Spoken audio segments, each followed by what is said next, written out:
Hello everyone. पश्चिमी Asia संघर्ष क्या अमेरिका ईरान पर हमले के लिए भारतीय बंदरगाहों का उपयोग करेगा? यानी पश्चिमी एशिया में चल रहे तनाव के बीच ये सवाल उठ रहा है कि क्या अमेरिका ईरान पर हमला करने के लिए जो भारत के बंदरगाहों का इस्तेमाल वो करेंगे? पृष्ठभूमि। हाल ही के दिनों में पश्चिमी एशिया में अमेरिका और ईरान के बीच तनाव काफ़ी बढ़ गया है। यानी कि ये खबर जो आ रहा है, ये पिछले कुछ समय से अमेरिका और ईरान के बीच जो संबंध खराब हो गए, ये दोनों देशों के बीच क्या इसका टकराव जो तनाव है वो बढ़ेगा? इसी बीच सोशल मीडिया और कुछ विदेशी मीडिया चैनलों पर ये दावा किया गया है कि अमेरिका ईरान पर सैन्य हमलों के लिए भारत के बंदरगाहों का उपयोग कर रहा है। यानी कि जो सोशल मीडिया है, कुछ विदेश समाचार चैनलों में ये कहा जा रहा है कि जो अमेरिका और ईरान है, उस पर जो हमला हो रहा है, वो भारत के बंदरगाहों को क्या वो इस्तेमाल करेंगे? दावा पर एक पूर्व अमेरिकी सैन्य आधिकारिक ने ये एक इंटरव्यू में किया था। उन्होंने कहा था कि अमेरिका के कुछ सैन्य ठिकाने नष्ट हो गए और अमेरिकी नौसेना को अब भारत के बंदरगाहों का सहारा लेना पड़ रहा है। यानी कि ये बात एक इंटरव्यू में अमेरिका से आ रहा है। एक अधिकारी ने कहा है कि अमेरिका के कुछ सैन्य ठिकाने खत्म हो गए हैं। इसीलिए जो अमेरिका है नौसेना वो अपने काम के लिए क्या भारत के बंदरगाहों का उपयोग करेगी? भारत सरकार की प्रतिक्रिया। अमेरिका द्वारा ईरान पर हमला कराने के लिए भारतीय बंदरगाहों का उपयोग किए जाने का दावा फेक, झूठा और मनगढ़ंत है। यानी कि जो भारत सरकार ने कहा है कि जो पूरी बात है वो झूठी बनाई है और जो खबर है अमेरिका ईरान पर हमला करने वाला वो भारत के बंदरगाहों का इस्तेमाल करेगा।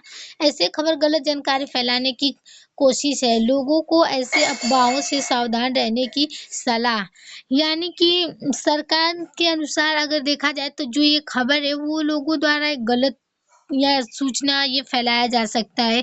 ये भी बताया जा रहा है कि पूरी विवाद यानी जो पूरी लड़ाई है वो इसका पृष्ठभूमि है।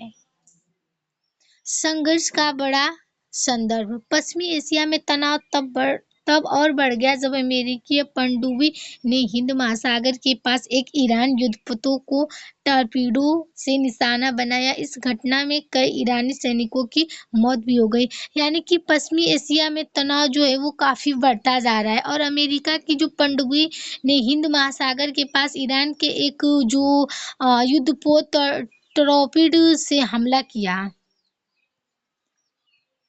भारत पर संभावित प्रभाव। कूटनीतिक प्रभाव। यदि भारत युद्ध में शामिल दिखाई देता है तो ईरान के साथ उसके संबंध खराब हो सकते हैं।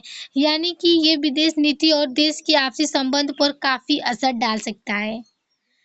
ऊर्जा सुरक्षा। भारत अपनी बड़ी तेल ज़रूरतों पश्चिमी एशिया से पूरी करता है। युद्ध बढ़ाने पर तेल की कीमत में बढ़ सकता है।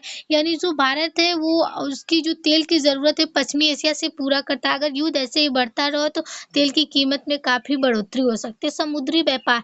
हार्मोज़ जलमर्दमुद में तनाव बढ़ने से भारतीय व्यापार और जहाज़रानी प्रभावित हो सकता है।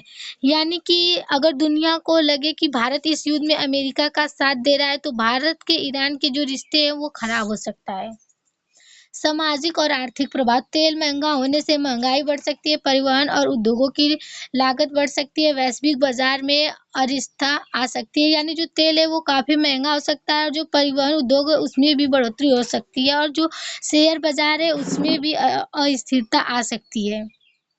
राजनीतिक राजनीतिक क्षेत्र पर प्रभाव। विदेशी नीति पर असर। भारत को अपनी विदेश नीति बहुत संतुलित रखनी पड़ती है क्योंकि उसके संबंध यूनाइटेड स्टेट और ईरान दोनों से है। यानी भारत को जो रिलेशन है उसको काफ़ी अच्छा रखना पड़ेगा। अगर युद्ध ऐसे ही बढ़ता रहा तो उसके रिलेशन खराब हो सकते हैं। इसीलिए भारत को किसी एक पक्ष का समर्थन करने से बचना पड़ता है। इसीलिए भारत को एक पक्ष से ही होना पड़ता है, दोनों तरफ से नहीं। अंतर्राष्ट्रीय कूटनीति में भूमिका। यदि तनाव बढ़ता है तो भारत शांति और बातचीत का समर्थन कर सकता है जिससे उसकी कूटनीतिक भूमिका मजबूत हो सकती है।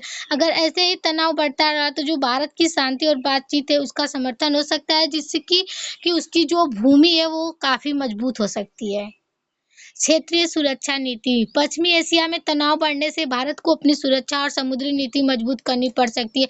अगर पश्चिमी एशिया में ऐसे ही युद्ध का तनाव बढ़ता रहा तो भारत को अपनी सुरक्षा के लिए कोई इंतजाम मजबूत करना पड़ेगा। अमेरिका ईरान युद्धपोत हमला क्या हुआ? ये हमला श्रीलंका के पास हिंद महासागर में हुआ। ये जो युद्ध हुआ है, ये मामला जो हुआ है, ये महासागर में हुआ है। जहाज पर लगभग 180 सैनिक थे। लगभग 37 सैनिकों की मौत हो गई और कई लोग लापता हो गए, यानी कि उसमें 87 लोगों की मौत हो गई और कुछ लोग लापता हो गए। लगभग 32 लोगों को बचाया गया। भारत और अमेरिका के संबंध, रक्षा सहयोग, व्यापार और तकनीक। चीन के बढ़ते प्रभाव की संतुलित करना, यानी उनकी रक्षा करना, उनकी व्यापार तकनीक को बचाना और चीन के बढ़ते प्रभाव को संतुलित बनाए रखना। भारत और ईरान के संबंध, तेल और ऊर्जा। भारत पहले ईरान से तेल आयात करता था, यानी जो भारत है वो पहले तेल का आयात ईरान से करता था। चबहार बंदरगाह भारत ने ईरान पे विकसित किया ताकि अफगानिस्तान और मध्य एशिया से व्यापार बढ़ सके। संस्कृति और ऐतिहासिक काफी उससे संबंध भी है। इस घटना में भारत की स्थिति, ईरानी जहाज भारत में नौसैनिक कार्यक्रम में आया था, यानी जो ईरान है जहाज भारत के जो नौसैनिक कार्यक्रम हुए उसमें आया था, लेकिन उस पर हमला भारत के पास अंतर्राष्ट्रीय समुद्र में हुआ। ये जो हमला हुआ है वो अंतर्राष्ट्रीय समुद्र के पास हुआ। भारत ने कहा है कि अमेरिका द्वारा भारत बंदरगाहों का उपयोग करने की खबर झूठी और बेबुनियादी, यानी जो भारत है उसने कह दिया है कि अमेरिका और भारत के बंदरगाहों का जो समुद्री के पास हमला हुआ है उसे झूठा ठहराया जा रहा है। लाभ, अंतर्राष्ट्रीय राजनीति, इंडिया का महत्व बढ़ सकता है, यानी जो राजनीति का है इंडिया में उसका जो महत्व है वह बढ़ सकता है। यूनाइटेड स्टेट के साथ रक्षा और रणनीतिक सहयोग मजबूत हो सकता है, यानी उसकी जो स्टेट है उसकी जो रणनीति है वो काफी मजबूत हो सकती है। हानि, ईरान के साथ संबंध प्रभावित हो सकते हैं, यानी जो ईरान के साथ संबंध है उस पे काफी प्रभाव पड़ सकता है। तेल की कीमत में बढ़ने से भारत की अर्थव्यवस्था और महंगाई पर असर पड़ सकता है, यानी अगर ऐसे ही युद्ध बढ़ता रहा तो तेल की कीमत में काफी वृद्धि होगी और जो उसकी अर्थव्यवस्था है उस पे भी काफी असर पड़ेगा। पश्चिमी एशिया में काम कर रहे भारतीयों की सुरक्षा चिंता, यानी पश्चिमी एशिया में जो भारत के लोग काम करते हैं उन पर सुरक्षा की कमी आ सकती है। निष्कर्ष, अमेरिका द्वारा ईरान पर हमला करने के लिए भारतीय बंदरगाहों के उपयोग का दावा झूठा और आधारहीन बताया गया है, यानी अमेरिका द्वारा जो हमला किया गया ईरान पर उसे झूठा बनाया जा रहा है। भारत ने स्पष्ट किया है कि वो इस संघर्ष में शामिल नहीं है और क्षेत्र में शांति व स्थिरता का समर्थन करता है। वो कह रहा है कि वो इस संघर्ष में शामिल नहीं था, उसे स्थिति का समर्थन करता है। Thank you everyone.